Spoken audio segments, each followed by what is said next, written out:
perkenalkan nama saya Muhammad Yusuf Gibran dari kelas 12 PKM. Di sini saya akan menjelaskan tentang pengertian asuransi dan fungsi-fungsinya. Yang pertama, saya akan menjelaskan pengertian asuransi.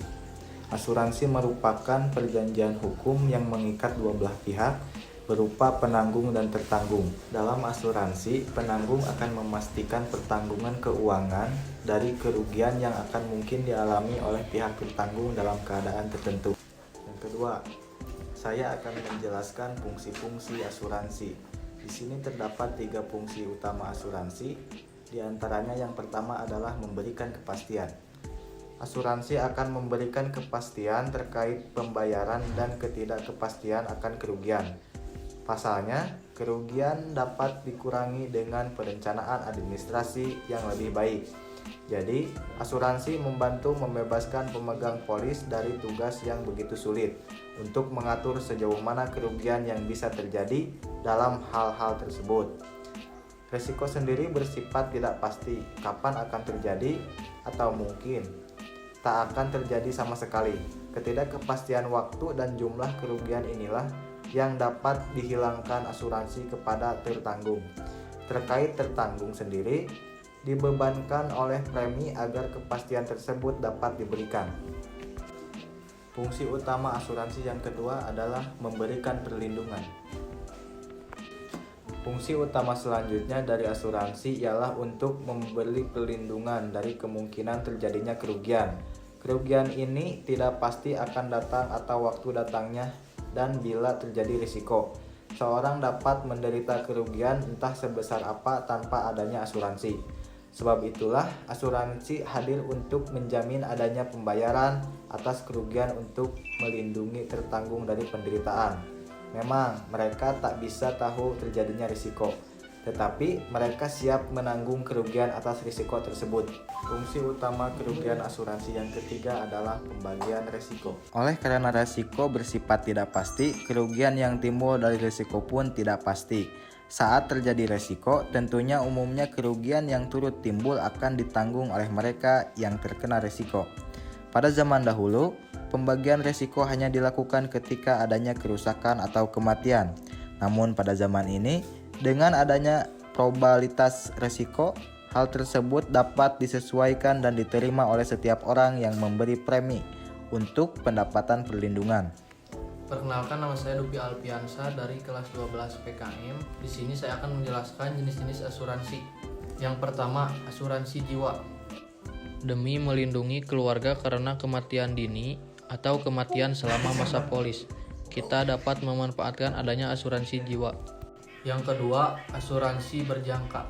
Sebagai bentuk paling umum dari asuransi jiwa, asuransi berjangka berarti kita membayar premi untuk jangka waktu yang telah disepakati.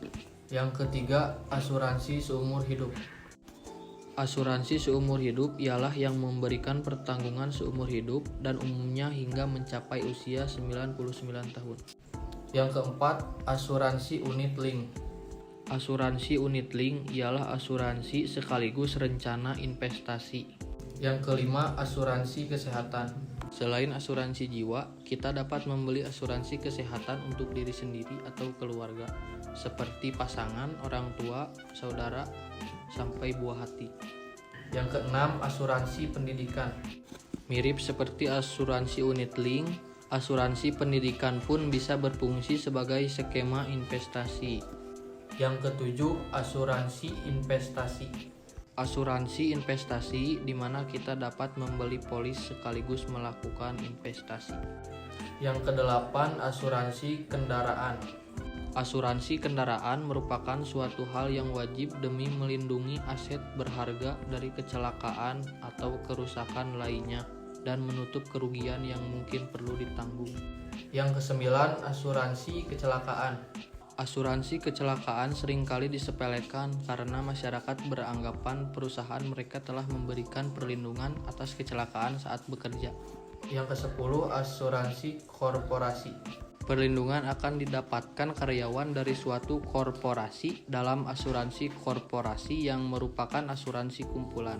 Secara umum, perusahaan biasanya memberikan asuransi korporasi untuk memelihara karyawan mereka sebagai aset berharga terkait keberlangsungan bisnis. Yang ke-11, asuransi hari tua. Usai puluhan tahun bekerja, menikmati hidup ialah impian setiap orang. Misalnya, menghabiskan waktu bersama keluarga dan melakukan berbagai kegiatan sepele atau hobi yang sebelumnya tak sempat dilakukan selama masa produktif pun menjadi agenda penuh nikmat tersendiri untuk dijalani. Meski begitu, tentu saja tetap memerlukan biaya. Namun, asuransi hari tua dapat memberi solusi, sebab kita akan mendapatkan proteksi dan menerima sejumlah uang untuk menjalani masa pensiun saat masa tersebut tiba. Yang terakhir, asuransi perjalanan. Saat membeli tiket pesawat atau kereta api, kita sering menemukan opsi pembelian asuransi dengan biaya minimal. Ada pula opsi membeli asuransi perjalanan jika kita akan pergi ke luar negeri atau sering melakukan perjalanan dengan pesawat. Perkenalkan, nama saya Alpendi Rizky Ramadan. Saya dari 12 PKM. Di sini saya akan menjelaskan tujuan-tujuan asuransi. Yang ke-1 adalah melindungi kehidupan dan proteksi aset. Ketika terjadi risiko seperti masuk rumah sakit, tidak jarang kehidupan dan aset menjadi korban. Asuransi bisa melindungi kehidupan dan aset yang dimiliki oleh nasabah pada saat hal tersebut terjadi. Yang kedua ialah memberikan perlindungan finansial dan keamanan jangka panjang. Banyak orang yang berpikir bahwa dampak asuransi tidak bisa dirasakan pada saat ini. Faktanya, asuransi bertujuan untuk memberikan perlindungan finansial dalam jangka panjang. Yang ketiga ialah mengurangi dampak kerugian akibat kejadian tak terduga. Kejadian tidak terduga selalu mengakibatkan resiko, terutama dari segi finansial. Asuransi bisa meminimalkan dampak yang sifatnya mendadak tersebut sehingga tidak berkembang menjadi lebih serius. Contohnya, nasabah yang meninggal dunia padahal menjadi kepala keluarga. Ahli waris nasabah tersebut akan mendapatkan uang pertanggungan sebagai bekal hidupnya.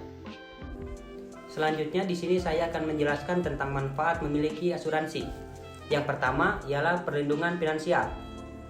Bencana alam, kecelakaan, dan kejadian tidak terduga lainnya tentu membutuhkan dana yang tidak sedikit untuk pulih dari peristiwa tersebut. Asuransi memberikan manfaat berupa perlindungan finansial sehingga nasabah tetap mampu memenuhi kebutuhannya. Yang kedua ialah perlindungan kesehatan. Perusahaan asuransi yang kredibel memiliki jejaring fasilitas pelayanan kesehatan yang mumpuni. Memiliki asuransi berarti nasabah berpeluang memperoleh akses ke perawatan medis yang berkualitas baik untuk rawat inap maupun rawat jalan. Yang ketiga ialah perlindungan jiwa. Asuransi juga bermanfaat ketika nasabah yang berstatus sebagai pencari nafkah berpulang. Ahli waris akan memperoleh akses berupa santunan atau manfaat kematian dari premi asuransi yang dibayarkan oleh nasabah tersebut.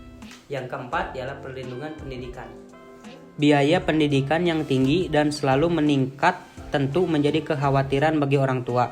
Solusinya, mereka bisa membuka asuransi untuk menyediakan rencana perlindungan dana pendidikan bagi buah hatinya. Yang kelima ialah persiapan pensiun. Ada juga asuransi yang memiliki masa pertanggungan sampai nasabah memutuskan untuk tidak lagi bekerja dengan alasan pensiun. Asuransi memberikan manfaat berupa persiapan dana pensiun sehingga kebutuhan pada usia senja tetap tercukupi.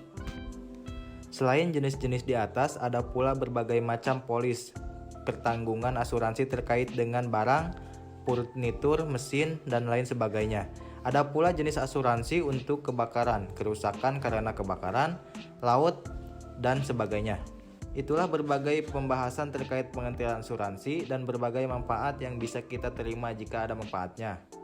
Penting halnya untuk memperhatikan adanya asuransi. Di samping itu, berbagai resiko yang mungkin kita terima selama menjalani hidup, baik resiko dengan kerugian kecil, sedang hingga besar. Oleh sebab itulah asuransi dapat menjadi aspek yang sangat berguna untuk dimanfaatkan sesuai dengan kebutuhan kita atas berbagai resiko. Perhatikan pula kebutuhan utama dan jenis asuransi yang kita beli.